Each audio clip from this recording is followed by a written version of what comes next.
Hey everyone, today you're gonna get the second weekender, but you'll also get a special weekender because several people have asked for it.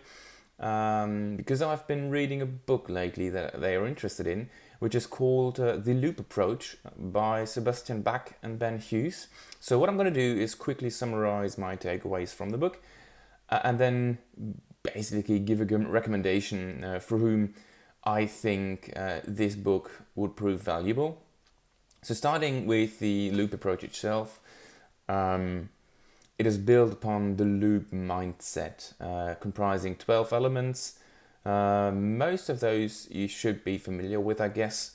Things like being purpose driven, things like thinking in continuous iterations, which makes total sense. But what also makes sense is the things that, at least to me, came a bit unexpected. Something like role versus soul, where the authors recommend that instead of looking at a job that one person fills, look at the roles that the team needs to accomplish their why, their purpose. And these could be as small as the greenery wizard watering the plants in the office because the team one of the goals is to be happy as a team, and greenery does that.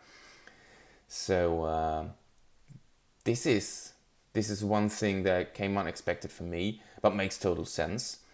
Then the loop itself is made of three modules: clarity, results, and evolution.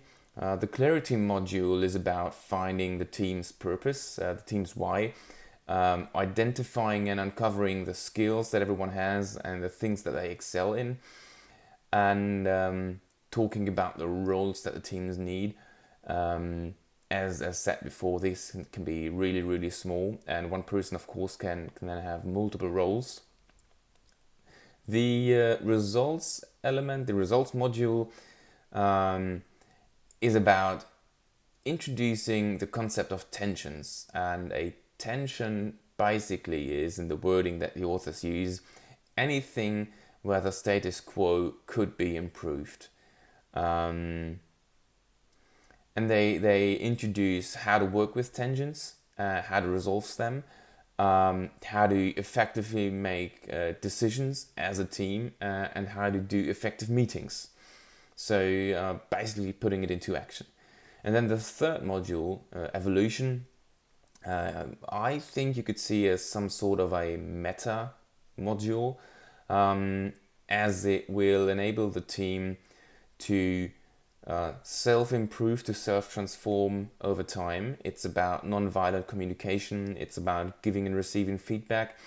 It's about improving the team governance, and it's about clearing the air if there's things happening in the team that keep the team from being productive, especially things that are between people, relationship based.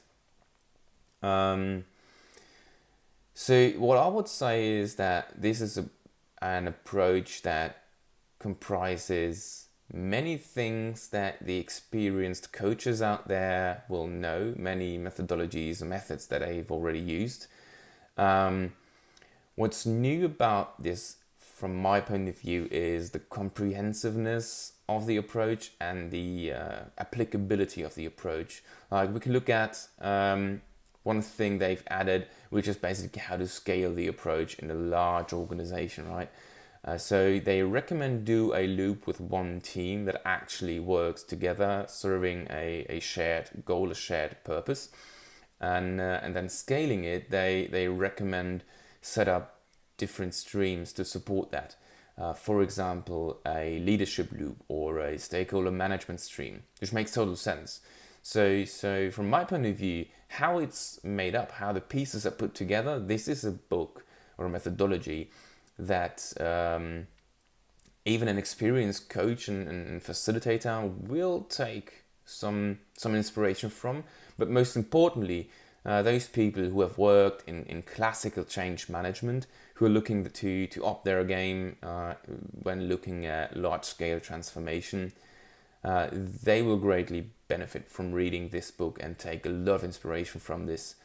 So Sebastian and Ben, thank you very much for putting in the work and sharing the result with us.